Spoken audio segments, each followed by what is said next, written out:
بسم الله الرحمن الرحيم. وعن عمرو بن عوف رضي الله تعالى عنه قال قال رسول الله صلى الله عليه وسلم فوالله للفقر أخشى عليكم ولكن أخشى عليكم أن تبسط عليكم الدنيا كما بسطت على من كان قبلكم فتنافسوها كما تنافسوها وتهلككم كما أهلكتهم متفق عليه أو كما قال عليه الصلاة والسلام صدق رسول الله صلى الله عليه وسلم.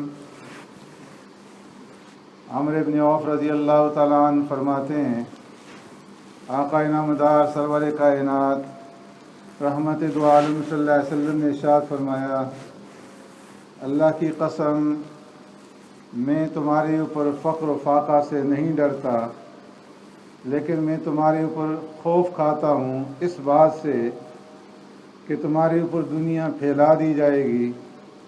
کما بسطت علی من کان قبلکم، جس طرح تم سے پہلے لوگوں پر دنیا پھیلائی گئی، فتنافسوها کما تنافسوها، اور پھر تم دنیا میں رغبت کرنے لگو گے جس طرح کہ تم سے پہلے لوگ دنیا کے اندر رغبت کرتے رہے، وَتُهْلِكَكُمْ كَمَا أَهْلَكَتْهُمْ، اور پھر یہ دنیا تمہیں ہلاک و برباد کر دے گی جس طرح کہ ان کو ہلاک و برباد کیا۔ اس حدیث مبارکہ میں حضرت عمرو بن عوف رضی اللہ تعالیٰ عنہ اس حدیث کے راوی ہیں۔ یہاں پر یہ حدیث مختصر الفاظ میں نقل کی گئی ہے، پوری حدیث دوسرے مقام پر بخاری اور مسلم میں بیان کی گئی ہے کہ پیارے پیغمبر صلی اللہ علیہ وسلم نے حضرت ابو عبیدہ ابن جراح رضی اللہ تعالیٰ عنہ کو بحرین کا گورنر مقرر فرما کر کے بھیجا تھا، اور سرکار دو عالم صلی اللہ علیہ وسلم نے ان کی یہ ڈیوٹی لگائی تھی کہ وہاں پر کفار اور مشرکین سے جزیہ اور ٹیکس وصول کر کے یہاں پر لانا، اور جس وقت باہر سے جزیہ اور ٹیکس کی رقم آتی تو اس میں مختلف چیزیں ہوتی تھیں، نقدی بھی ہوتی تھی، کپڑے بھی ہوتے تھے۔ آپ صلی اللہ علیہ وسلم کا معمول یہ تھا کہ جزیہ کی اس رقم کو صحابہ اکرام رضوان اللہ اجمعین کے درمیان میں تقسیم فرما دیا کرتے تھے۔ تو حضرت ابو عبیدہ ابن جراح رضی اللہ تعالیٰ عنہ وہاں سے مال اور اسباب لے کر کے آئے۔ کچھ انصار صحابہ کو معلوم ہو گیا کہ ابو عبیدہ رضی اللہ تعالیٰ عنہ کچھ مال اور اسباب لے کر کے بحرین سے آئے ہیں، تو فجر کی نماز میں وہ انصاری صحابہ مسجد میں حاضر ہو گئے، پیارے پیغمبر صلی اللہ علیہ وسلم کے ساتھ باجماعت نماز ادا کی، اور نماز سے فراغت کے بعد جب آپ صلی اللہ علیہ وسلم اپنے گھر کی طرف تشریف لے جانے لگے تو یہ حضرات آپ صلی اللہ علیہ وسلم کے سامنے آ کر کے کھڑے ہو گئے، خاموش ہو کر کے۔ آپ صلی اللہ علیہ وسلم نے جب ان کو دیکھا تو ان کی خاموشی سے سمجھ گئے کہ یہ کیوں آئے ہیں۔ آپ صلی اللہ علیہ وسلم نے تبسم فرمایا، اور تبسم فرمانے کے بعد ارشاد فرمایا کہ تمہیں معلوم ہو گیا ہے کہ ابو عبیدہ کچھ مال اسباب کے ساتھ آئے ہیں۔ عرض کیا ہاں یا رسول اللہ صلی اللہ علیہ وسلم۔ آپ صلی اللہ علیہ وسلم نے ارشاد فرمایا کہ تمہیں بشارت ہو، وہ مال تمہارے اندر ابھی تقسیم کر دیا جائے گا۔ اس کے بعد سرکار دو عالم صلی اللہ علیہ وسلم نے یہ دیکھا کہ صحابہ اکرام رضوان اجمعین یہاں پر اس لیے آئے، اور انہوں نے اپنے آپ کو اس لیے پیش کیا کہ مال اور اسباب جو ہے ان کے درمیان میں تقسیم ہو، تو کہیں ان کے دلوں کے اندر دنیا کی رغبت پیدا نہ ہو جائے۔ تو اس رغبت کو ختم کرنے کے لیے آپ صلی اللہ علیہ وسلم نے یہ ارشاد فرمایا، فواللہ للفقر اخشى علیکم، کہ میں تمہارے اوپر فقر و فاقہ سے خوف نہیں کھاتا۔ فرمایا یہ جو زمانہ تھا انتہائی قسم پرسی کا زمانہ، کئی دن جو ہے صحابہ اکرام کے ہاں کھانے کے لیے کوئی چیز موجود نہیں ہوتی تھی،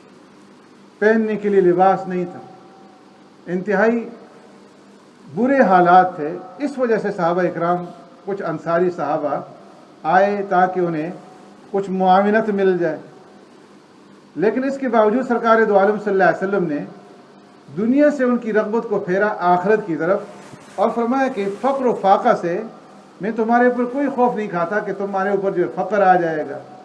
اور فقر کی وجہ سے تم ہلاک ہو جاؤ گے، ایسا نہیں ہے، بلکہ عن قریب جو ہے اللہ رب العزت مسلمانوں کے اوپر وسعت اور کشادگی فرما دیں گے۔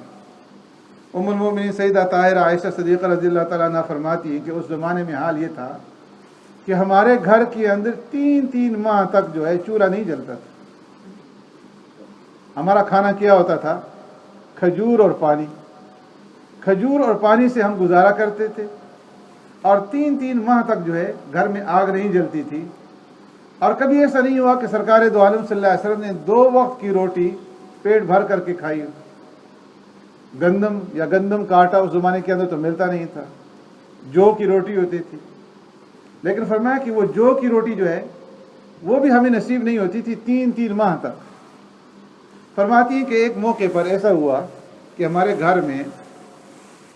چھینٹ کا کپڑا تحفے کے طور پر کسی نے دیا، سوتی کپڑا تھا، اس کے اوپر نقش و نگار پڑے ہوئے تھے، کچھ پھول بوٹے بنائے ہوئے تھے، ام المؤمنین کو وہ تحفے میں ملا۔ تو فرمایا کہ مدینہ میں جس گھر کے اندر شادی ہوتی تھی تو لوگ مجھ سے وہ کپڑا مانگ کر کے لے جاتے تاکہ جس بچی کو دلہن بنایا جا رہا ہے اس کو وہ کپڑا پہنا کر کے اس کو رخصت کیا جائے۔ تو جہاں پر بھی شادی ہوتی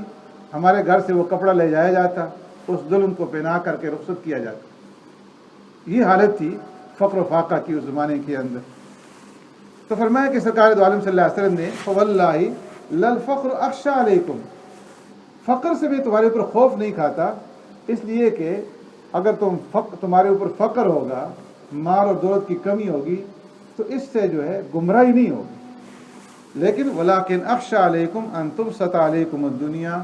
مجھے تمہارے اوپر خوف جو ہے وہ اس بات کا ہے کہ تمہارے اوپر دنیا کو پھیلا دیا جائے گا اور دنیا تمہارے اوپر وسیع کر دی جائے گی، کما بسطت علی من کان قبلکم، جس طرح کہ تم سے پہلے لوگوں کو دنیا جو ہے وہ وافر مقدار میں دی گئی۔ تو فرمایا کہ وہ لوگ دنیا کی اندر رغبت کرنے لگے اور ایک دوسرے سے آگے بڑھنے لگے، ایک دوسرے کے ساتھ ریس لگانے لگے کہ ہم جو ہے آگے بڑھ جائیں دوسرے سے۔ تو اس ریس کے نتیجے میں فقراء غرباء کے اوپر خرچ کرنا وہ بھول گئے اور ایک دوسرے سے آگے بڑھنے میں فرمایا کہ ان کو دنیا نے ہلاک کر دیا۔ صحابہ اکرام رضوان اجمعین کی سرکار دو عالم صلی اللہ علیہ وسلم نے اس طرح تربیت فرمائی کہ جہاں پر بھی کہیں تھوڑا سا یہ خدشہ پیدا ہوا کہ دنیا کی رغبت دلوں کے اندر آ جائے گی، فوراً آخرت کی طرف جو ہے پھیر دیا۔ ایک حدیث میں آپ صلی اللہ علیہ وسلم نے ارشاد فرمایا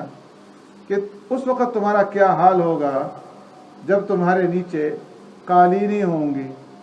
صحابہ اکرام نے عرض کی اللہ کے رسول کیا ایسا بھی ہوگا؟ ہمیں تو یہاں لیٹنے کے لیے سونے کے لیے کھجور کے پتوں کی بنی ہوئی چٹائی وہ بھی میسر نہیں ہے، تو کیا قالینیں بھی ہوں گی؟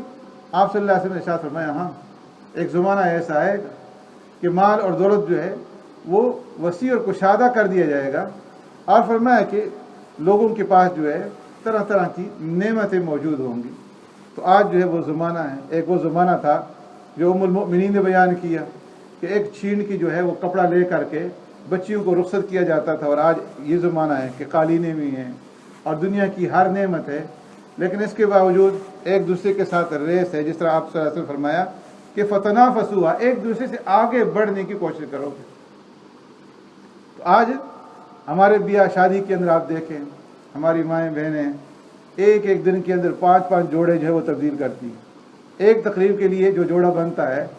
دوسرے میں اس کو پھر استعمال نہیں کیا جاتا۔ تو یہ ہے سرکار دو عالم صلی اللہ علیہ وسلم نے فرمایا کہ اس میں تم جو ہے ایک دوسرے سے آگے نہ بڑھو کہ دنیا کی کثرت جو ہے یہ تمہیں ہلاک کر دے گی، بلکہ اعمال کے اندر ایک دوسرے سے آگے بڑھنے کی کوشش کرو۔